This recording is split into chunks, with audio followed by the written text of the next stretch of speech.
story with a racist white cop in McKinney, and um, I'm not even finished my homework yet. But what concerns me too, because I live in Texas too, and I'm of African American descent. I'm multiracial descent as well, but I'm also among races that I look more of as African American, and that it does affect me. Even though I don't live in McKinney, I live in Houston, but I have to expose this. Thank you, Mr. Avaz Show. Thank you, Ophelia, for exposing this. According to the story, we were the two white racist women that told their sister, Tatiana, that I thought her name was Kate, but her name is not Kate. I guess that's her nickname. She hit her and told me before she hit the show, go back to Section 8. One to work for a bank. The other one um, was, I don't know where she worked. Her name is Shantoon. Well, Shantoon's husband is Sean Toon. I'm gonna be multiracial. I'm gonna talk about it because when I saw his mugshot on the Vibe show, dude know almost wide. It's not pointed, like white people have a pointed nose, okay?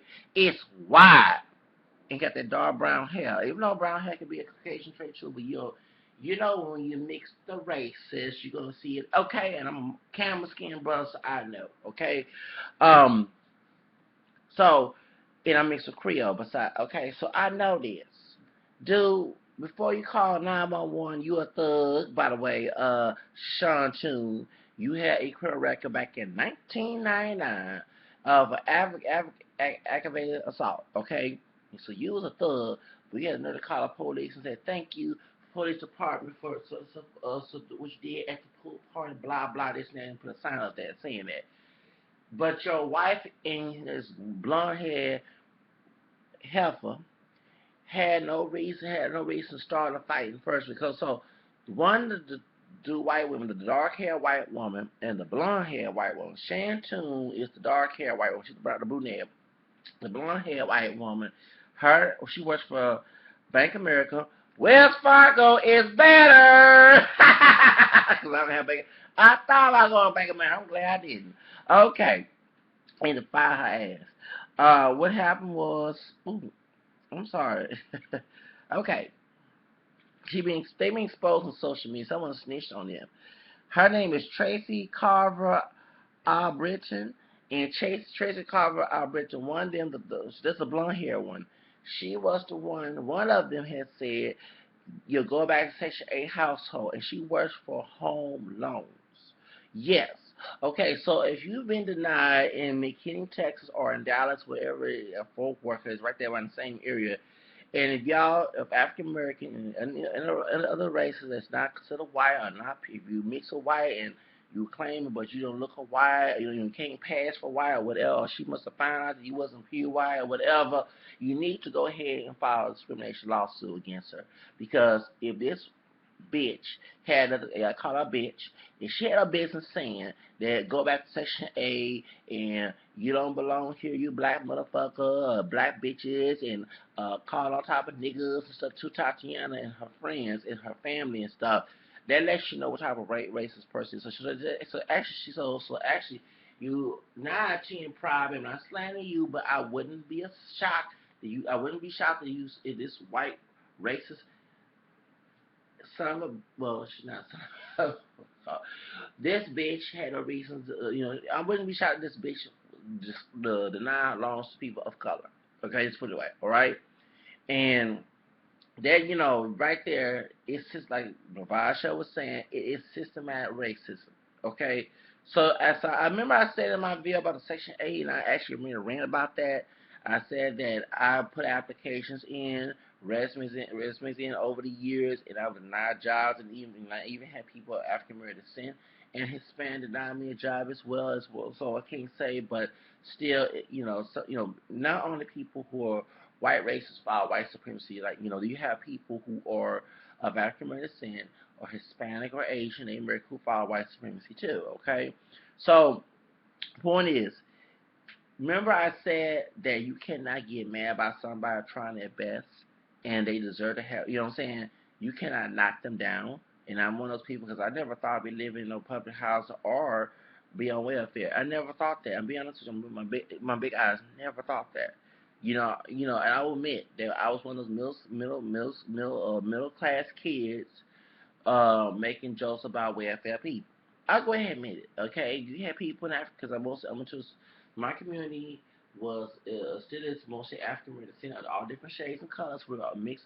Many of us are Creole. Okay, from darkest to like high yellow. Okay, those like white folks. Okay, when I was growing up, and we were middle class, so of course everybody was poor. We made fun about somebody being on welfare. We talk about crackheads. We all that. And when we went to school, so my school, well, at time the school district was mostly white time before it became Hispanic. But when the white kids say, or maybe some poor show person who's happen to be Hispanic saying something about other, we will beat your ass. You cut your ass out, or we will confront you because we was very conservative. So you can curse at the school until we got to middle school and high school. So anyway, but yeah, so you know, we had that, and I never thought that. And I was saying in my bill, I said, you don't know where you're gonna be. Like this white racist woman, she's not gonna be fired. She'll be fired for saying that comment, starting a fight at the pool party. And the white husband with the broad nose, check your roots, check your DNA, okay? Because I'm a multiracial person, I can say I'm mixed with white and Native American besides black. So I know I read about the people who passed as white. One of my ancestors, a couple of my ancestors on both my dad's side, my side, some of them look like white folks, okay? You know what I'm saying? Besides those who appear, okay? So, mulattoes, whatever, you know what I'm saying? So, dude, you need to check it out with that nose is like this. It's broad. It's not even, mostly Caucasian people, especially if you're pure Caucasian, have a wide of a nose like this, okay? It's a broad, I'm serious. I mean, you need to do some plastic surgery, and you don't want nobody to know about that. When I saw that mug shot, because, up close, I said, dude got a broad nose. So, anyway, he got a wide nose. That's an admixture right there. So, but point is, he the one called 911. He the one that called 911. Okay, yeah, they said the neighbors called 911. No, this little redneck, probably mulatto, passing for white fool coon. Yes, what was Sean Toon Coon? Okay, everybody, okay, he the one that called 911. Okay, but his white wife and who's a brunette and the blonde one who works at Bank of America is the one that started the fight. Time out. Get your ass out of here, Section A. Go back to Section A. Yeah, okay. And this white woman with the blonde hair, Tover, is it Tover? Let me say it again.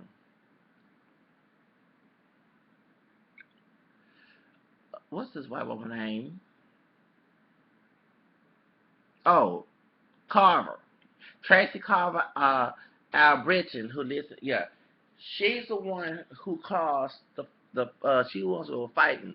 She won, yeah, okay, and she works for home loans at Bank of America. I'm telling y'all, there is system.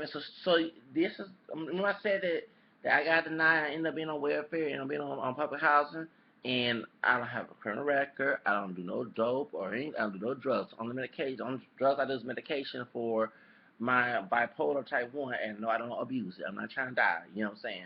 So, point is, I take herbal pills like ginkgo biloba, ginseng.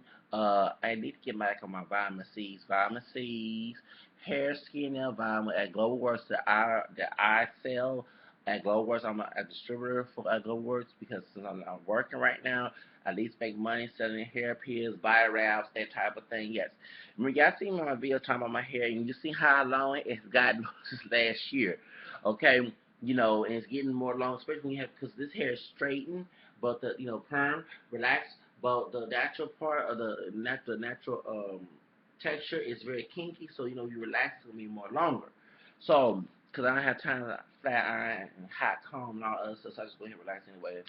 But, anyway, the point is, it's getting longer, and like my homegirl was braiding my hair the other day. She said, "Yeah, your hair is getting long." I said, "Yeah, some pills I take, and besides, all my hair, So anyway, but I sell I sell those pills, and the flat wrap. I thought it was the body wrap. It's the fab wrap, and then I'm gonna start learning about the because I've been so lazy about that.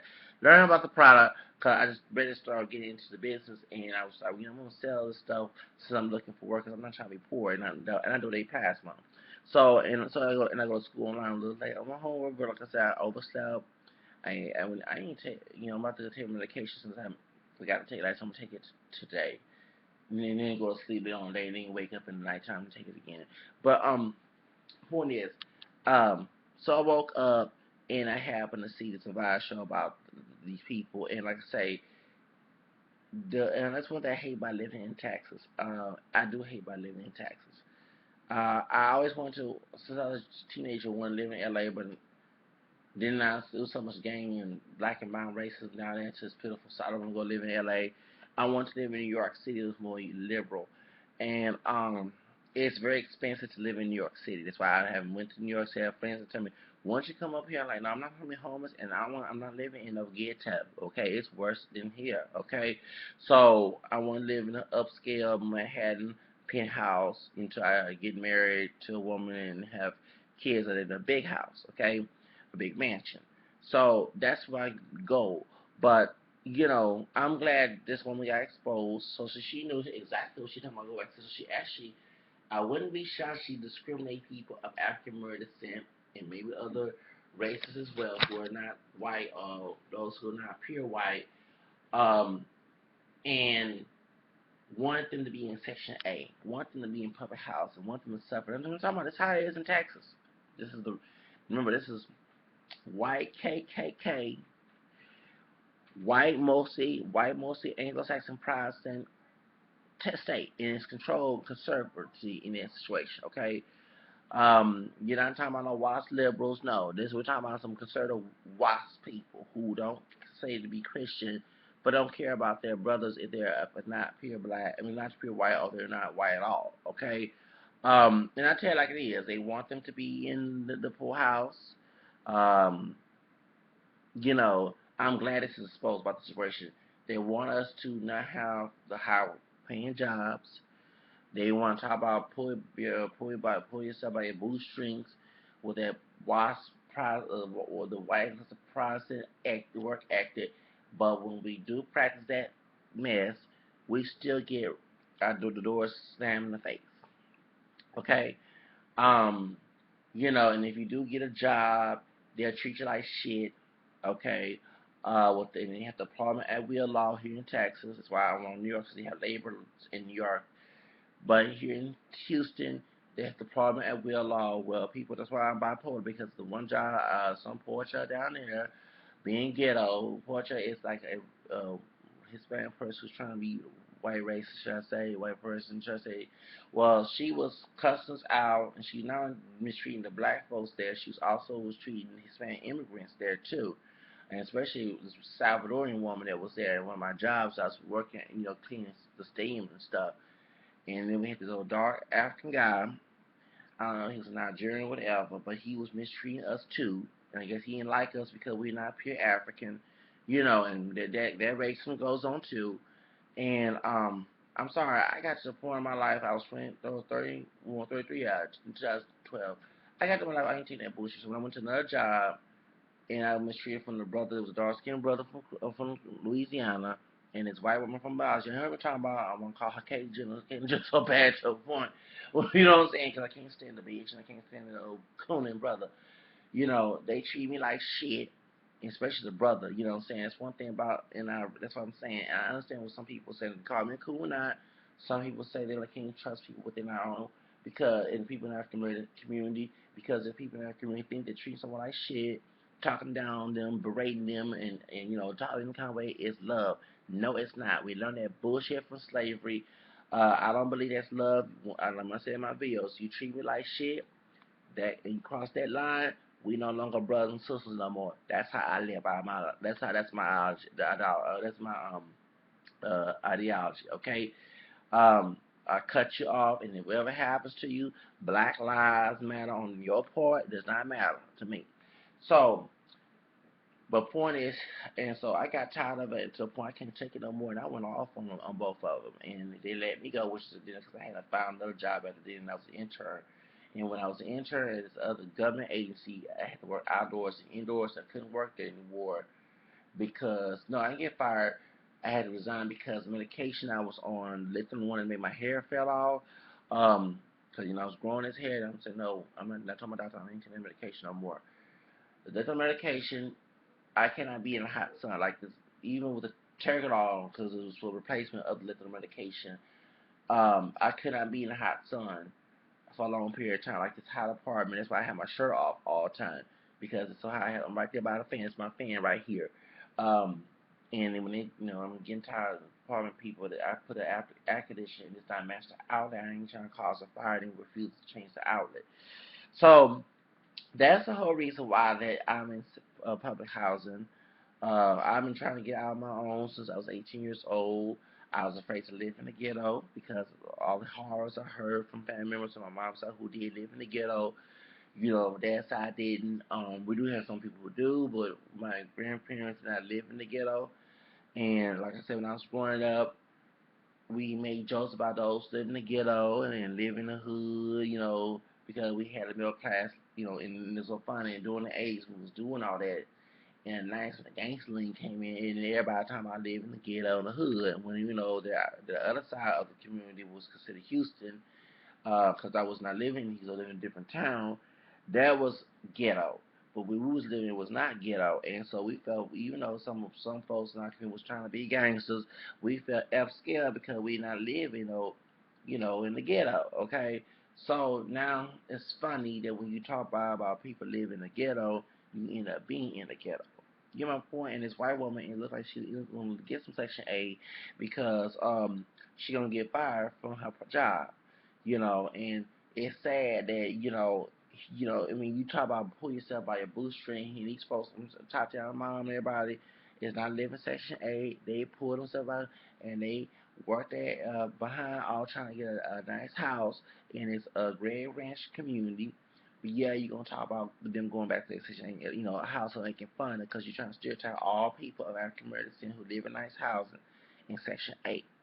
You know, um, by me being in public housing, why would you want to talk bad about somebody living in Section 8 in public housing? Because would you want somebody, if you have any Christian faith or either some morals or values and caring for your brother or sister in the Christian sense, I say, when you want the person to live in a house, period, so they will not be out of the street homeless. You know what I'm saying? And that's one thing I can't get upset about living in a public house because I do want to live in a nice house, a nice apartment first, a penthouse, should I say, a loft or something, a condominium or either a townhouse. I'm thank God that I do live in public housing because I don't want to be homeless out the street. I heard all the horror stories about living homeless, and I stayed in the homeless shelter before. I wasn't kicked out or evicted, but one time I missed the bus and I had nowhere to go back home. And I stayed at the homeless shelter till the next day that I went to work. Yes, that happened. It's Star Hope. And I don't. And it was all these men around here, and trust me, I didn't feel comfortable sleeping right next on the floor around these men. I'm being honest with you. I did not feel comfortable. I'm serious. You know, um, they didn't give us no beds, whatever. And all these me. I never get the first time I stayed at a homeless shelter, missed the bus because Image already down in Ben Tower was taking a long time to examine me and put me on record. Back in 2001, and my family wanted to come pick me up because it was in downtown. So I stayed at the Star Hope, and I put on medication. He's supposed to eat something. I didn't eat nothing, so my stomach, I felt so empty stomach, and I was like, I couldn't go to sleep. And when I tried to get up, this brother, dark skinned brother, was being nice. These Mexican folks were mistreating folks. Yeah, they're back in Star Hope in downtown Houston. And when everybody was getting ready to go somewhere, I said, well, and I said, is it time to go? Because I ready to go catch the bus and go home. And because the bus around 24 hours here in Houston. So, which it did. So then all of a sudden, some Hispanic man comes talking about, we got a faggot up in here. I said, excuse me, I don't sleep with men. So don't call me no faggot. You know what I'm saying? I got very upset about that. And I wanted to get out of there so bad. So when I was trying to get my stuff, the dark skinned brother was being so rude to me. I was like, brother, don't act a fool with me, brother. I don't care. You know what I'm saying? You gonna treat me like shit, I will go there about this. We don't look the same way. Okay, I will go there. Call me culture. We be in culture. We show nice to friends to nice to Mexican folks. We don't treat. I guess because I'm a lot of shade, he thought he can treat the Mexican folks better than me, so I'm not their shade. You know what I'm saying? So, I mean, that consciousness is coming in my head a lot. So But I went and got my stuff and I left, and I don't feel comfortable. When I was in Job Corps, I wanted my own room, and I did have when I got the college program. When I was in Job Corps in El Paso, I had my own room. I didn't want to, at first we didn't. That's when the black skin girl I talk about in my video. If anybody follow me on YouTube, the one who the tragic black skin chick, she and her, and me and her get on. Her boyfriend, her husband now, was in the same room with me. He, like I said, when I confronted her, he big and I am. This Spanish, he's part of me, so white and Hispanic.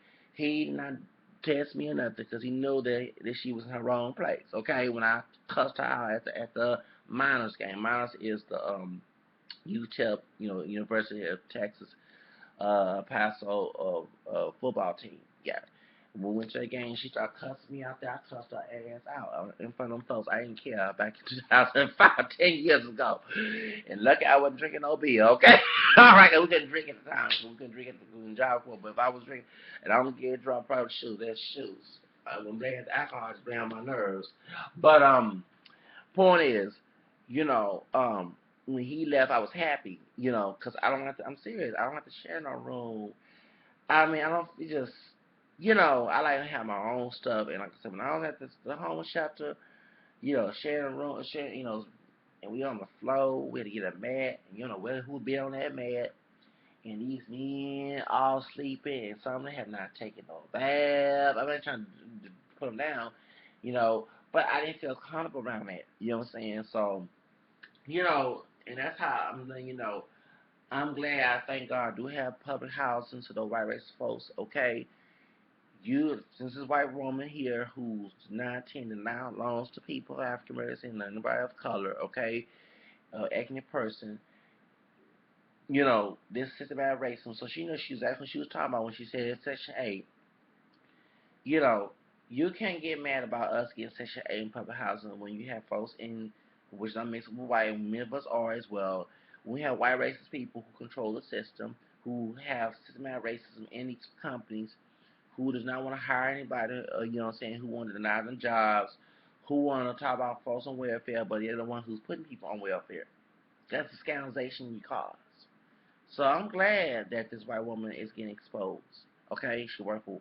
I'm glad. Wells Fargo is better. Okay, okay. I should advertise. I'm trying to be an actor. Should advertise at Wells Fargo. Okay, you know what I'm saying? So, because the bank I used all these years. And I had good people at Wells Fargo. It was a white woman at one of the branches, and I thought she was Hispanic, but she's Italian, mixed with Sicilian, so she had that dark hair thing. And she's a good woman, good white woman. I love her to death. Okay, when I go see her, I say, hey, I want to say her name, you Bobby. Hey, you know what I'm saying? Get on hands because me and her cool. You know what I'm saying? And she kind of religious. I don't know if she applies her account, but she's still a religious woman, and she's act like a true Christian woman. You know what I'm saying? So so I have no problem with her, and I'm glad I can go to her and we can help her. You know what I'm saying? And she's a good white woman. She's one of the managers there, and I like her at Wells Fargo. Okay, she not like this bitch who's being racist. Okay, so okay, she's a good woman. She's an angel. Okay, this woman who helps me out at Wells Fargo. Okay, so point is, you know, this bitch who works at Bank of America. I'm serious. If they don't fire this bitch, we need to boycott Bank of America. Take your money out and go to some other bank. Okay, you know. And one thing I like about the only thing I like about Bank of America is that they have a $10 ATMs. Like you instead of getting 20, they get 10. I wish Wells Fargo could do that, but you know, Bank of America does not do it. Bank of America does $10, and so if I want $10, I don't have to tell 20. I have to get charged for $2, which is $12. When you take it out, you get 10, but you get 12, or maybe $1. I mean, which is 11. Something, you know what I'm saying? So I like that. But other than that, I don't like Bank of America. I tried to get with them one time when I lost my account with Wells Fargo back in 2002 due to the recession starting and didn't have no job and stuff. With Bush coming in, okay, and messed the whole country up, and they wanted me to put over $100 to start a bank account. I said, I don't have that amount of money, so I don't have a bank account just to get a job.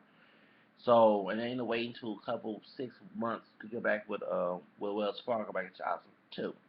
So, I mean, so, one thing I had my ups and downs with Wells Fargo, when it comes to, being unemployed and stuff. But since I've been a long time customer with them, they opened my bank account and I'm still doing okay with them. You know what I'm saying? So that's the thing I know that I had no problem with Wells Fargo. I love Wells Fargo.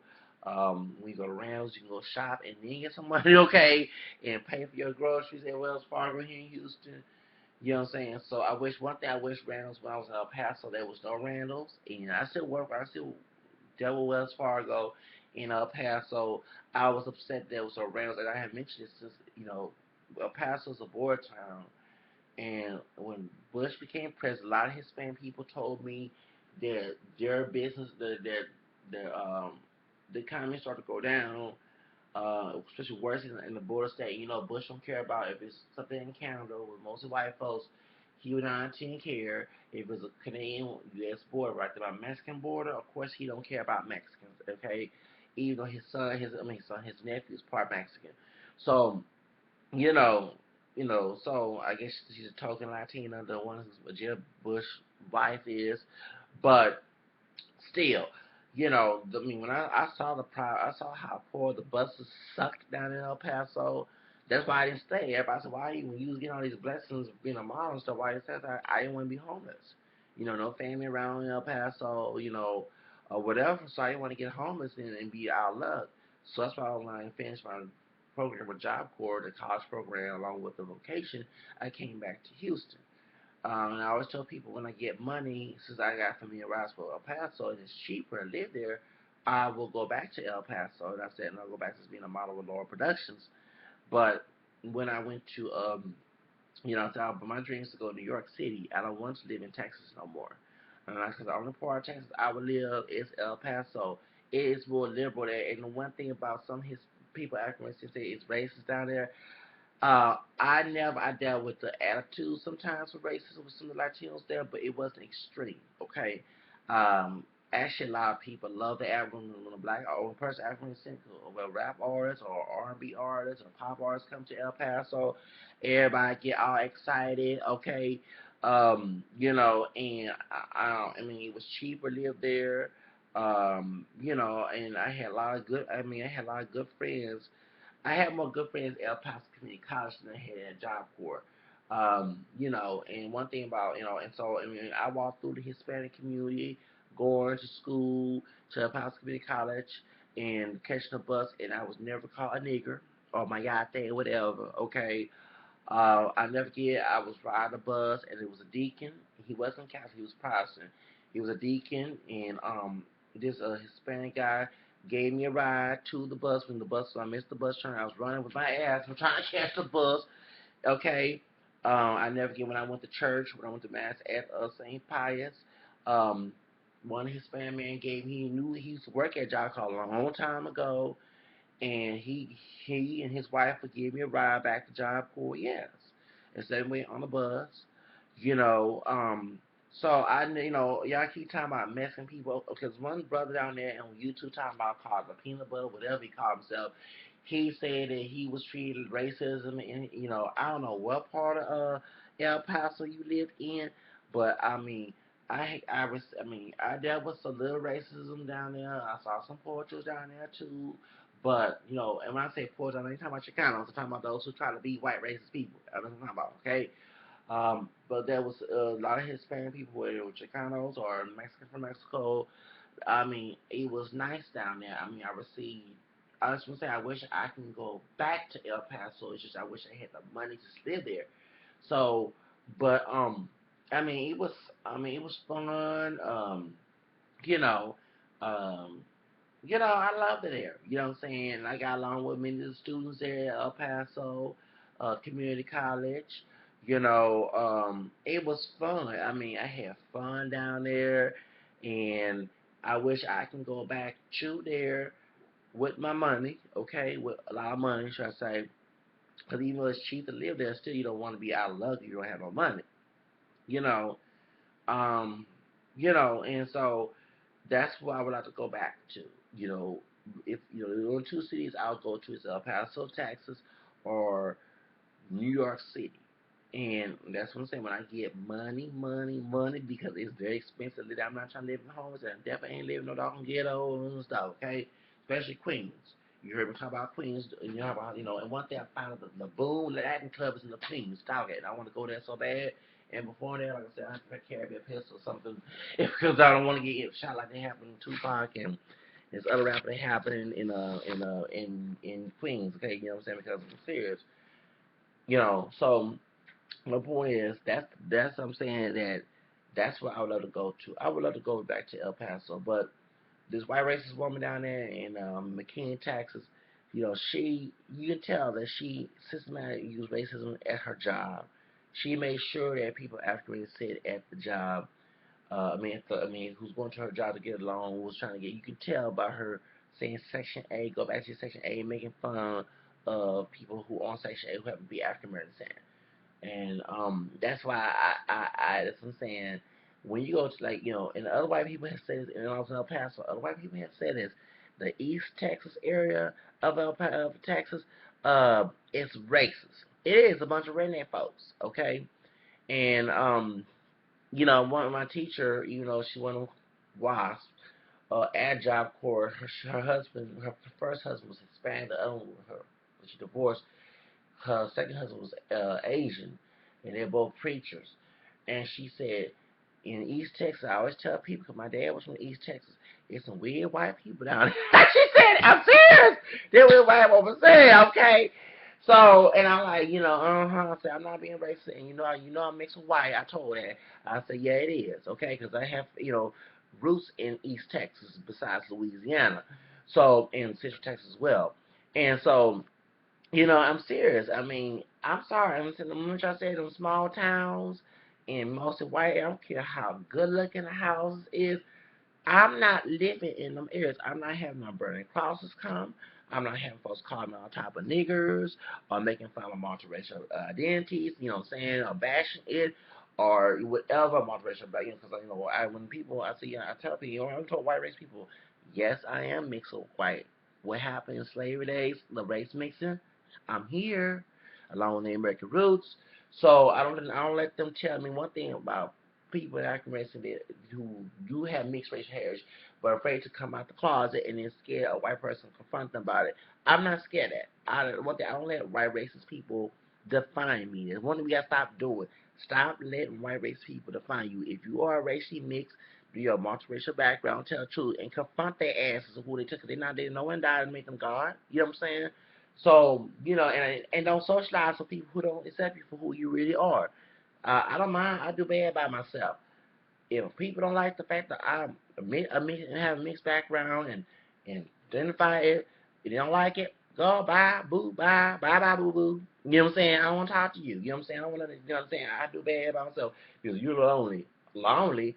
I'm happy because I don't deal with no drama. If I have to be alone and not deal with drama, so be it. You know what I'm saying? I'm patient. You know what I'm saying? To find somebody else who's cool with me. You know what I'm saying? So, what I'm saying? It don't take that long. When you're a loner, hey, I don't mind being a loner. I do bad by myself. It's one of the songs that TLC sang up on their first album. I do bad by myself. I like that song. But that's what I'm saying. So I'm glad that these people being exposed for what they did. Like I said, Sean Toon Sean Toon need to do a family research on them. That wide nose. Shoot. That's an African feature. I'm telling you. Sean Toon need to do a research, a DNA test or something. And, DNA tests don't always tell the truth because they only show small parts of your roots and go back to 8 generations. But they need to do a family research on Sean Toon's family tree because that nose is wide. I'm saying he got a wide. I'm serious. He don't have no straight, narrow nose like a white person's supposed to have. Okay, he have a wide nose, and dark hair. Now, of course, there are white people who are pure, who are dark hair, but we know those who mix with Creole and mix with black and white mixing. When them folks who do look white, and we have blonde hair folks too. You have those with dark hair, and I'll never forget the whole thing. Those Creoles who did look white, who did patch for white, they would say that I'm Italian. Well, they had jet black hair, or they had brown hair. Oh, I'm Italian. You know what I'm saying? For real, they would say it. I'm not lying. Okay. So he didn't do it off on family tree because somebody passed that family tree. Somebody passed by some mulatto. It looked white. Didn't want to be black or pop black, whatever. Just passed for white and mix some pure white person. Their nose is wide. It's all about my shape of my nose. I'm serious. So, I mean, one thing about me, I'm very multiracial. When it comes to talking, okay, besides the multiracial background, I don't sit here and call a spade pure black or pure white. I call it like it is. If you're a mutt, you're a mutt. You're not pure anything. I don't care what your birth certificate said. They deny mixed lineage on paper, use paper genocide against us mixed race people, with the one drop rule and the blood quantum and the father side and all other stuff. I don't believe in that. If you have a multiracial background, you are mixed. I don't care what you look like. Okay? You know, so it is what it is. Because it wasn't for those mixing of your ancestors coming together, your ass would not be here. It wasn't for the master mixing with the slave or slaves mixing with Native Americans and Creole, French. My ass would not be here. My ass would not be here. Okay? I'm serious. I wouldn't be here. My family would not be. I wouldn't be this shade. Even though there are people who are dark skinned who mix too. Okay, so saying I would not be darker than because the people that came on the shit was dark brown, and say that's why they was called black. They were no different. A lot of shades. I don't hear anybody lie, say that. They were no lot of shade slaves on a ship. They were dark brown. That's why they call them Negro. Is a Spanish word for negro. It means black in Spanish, also in Portuguese as well. And when you say negro, that means something like this color, okay? So dark brown is close to this. Okay, I'm not dark brown camel skin. So that's how, and when I was a child, that also confused when people say I was black. And I was thinking, color, because back when living in the African American community with different shades and colors, when we heard the black jokes come, we talking about something that was dark brown. You know what I'm saying? And yeah, when you heard them dark on jokes, I heard them racial jokes in our community. You black as tar, your mama all black. So when you hear those jokes, you think of somebody who's dark brown. And they call Thomas and York, they call him crispy and everything. And we heard them jokes coming up, okay? So when some white folks would say I was black, I was a little boy, I was like, huh? What are you talking about? I'm not that. I'm serious, you know what I'm saying? So that confused me until I realized they were talking about African rules, the one drop rule, which is no longer a law. That's what, you know what I'm saying? So, one drop rules screw everything about what is black is.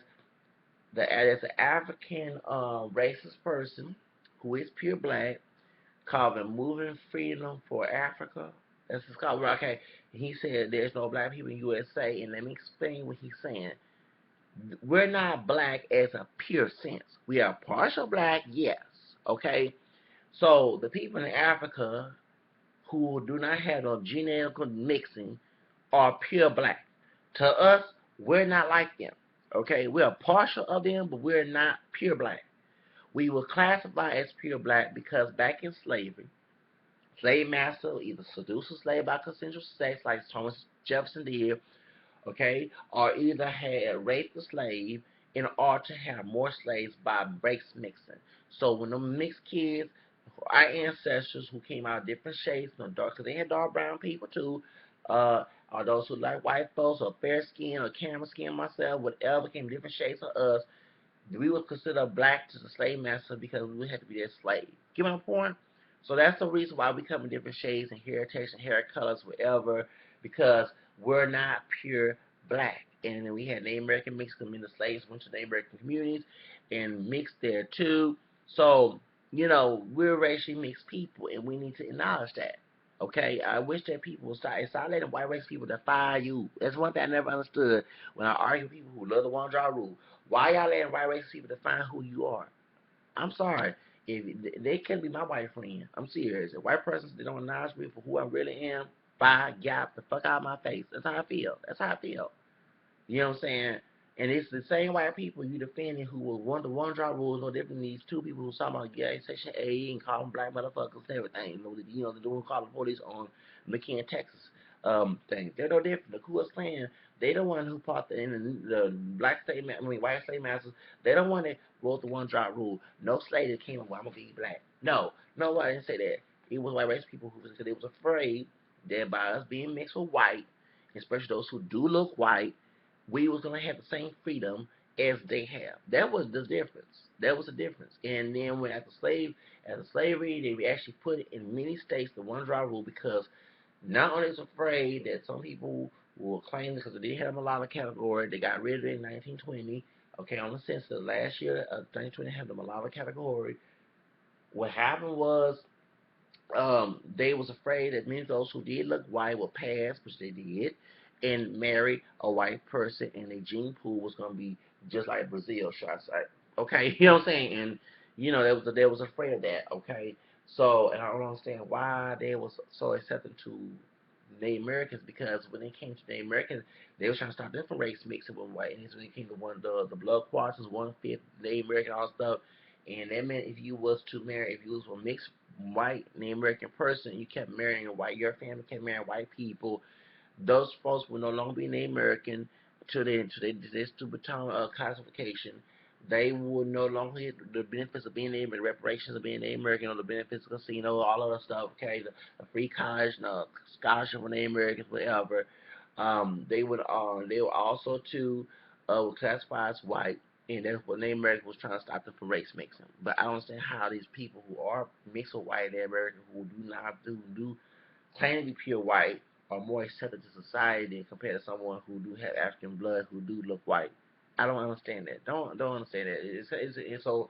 Then my point is, so anybody person say they don't believe race mixing, you need to check your Native American, or you checking your background, or either one thing, you need to start to check folks you're meeting because if they say, well, I got Indian in my blood, there is race mix when you mix with that person because that person is not 100% white.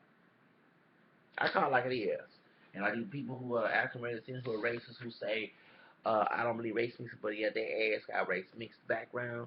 Oh, I'm black. No, you're not pure black. I don't care what the fucking society say. Your gene pool, and when your kids come in different shades, dark and light, or whatever, that lets you know that, you're not what society, they use the one driver to oppress us, not to help us. So, that's the whole reason why, and I know my history. That's why I claim I'm multiracial background, and I'm not gonna let this racist society define me. And if folks don't like it, get the fuck out of my face. That's how I feel, and so that's why I'm bringing this up because and that man, I can say that Sean too needs to I'm serious. That dude does have a broad nose. I'm serious. Somebody had to pass. Some mulatto had some high yellow mulatto that looks like had to pass in his family tree. Cause I saw that dog on nose. Why? I'm like, I'm serious. I may make a long video about this. Well, I saw the nose. Why? I said, are you a brother hiding in the closet? Okay. But that's all I have to say, y'all. It's hot up in this dog. I'm running over my screen door. On my doors over. You know what I'm saying? So they want us to live in the ghetto. They want us to live in projects. They want to live in Section 8. And this white woman was, saying all this stuff. So, mm-mm. But I mean, they need to be charged. Actually, before I close the video, Shannon Toon, and they said, and Tatiana was a white man that was saying racial slurs too. So I mean, Sean Toon, who called the police, need to be charged for disorderly conduct for using racial slurs. And what's the guy? His wife is Shannon Toon. She needs to, because she started, one of them started, either Tracy started the fight or Shan started the fight with Tatiana. Okay, they need to be charged for um for disorderly conduct and assault, and hate crime, yes, a hate crime. Um, that's how I feel about this thing. Okay, and like I said, I've been on this dark on story since I'm from Texas, and y'all know I live in McKinney, I live in Houston. But something like this can happen here too. You know what I'm saying? And as a person of mixed African American descent, that hurts. That brings to my knowledge. That hurts me when I saw what happened to this sister. Even though she was mild and all, still, like I say, Case Bull would never have done it to her if she was a 100% white girl compared to one. Okay, I tell it like it is. All right, bye, y'all. Have a nice day.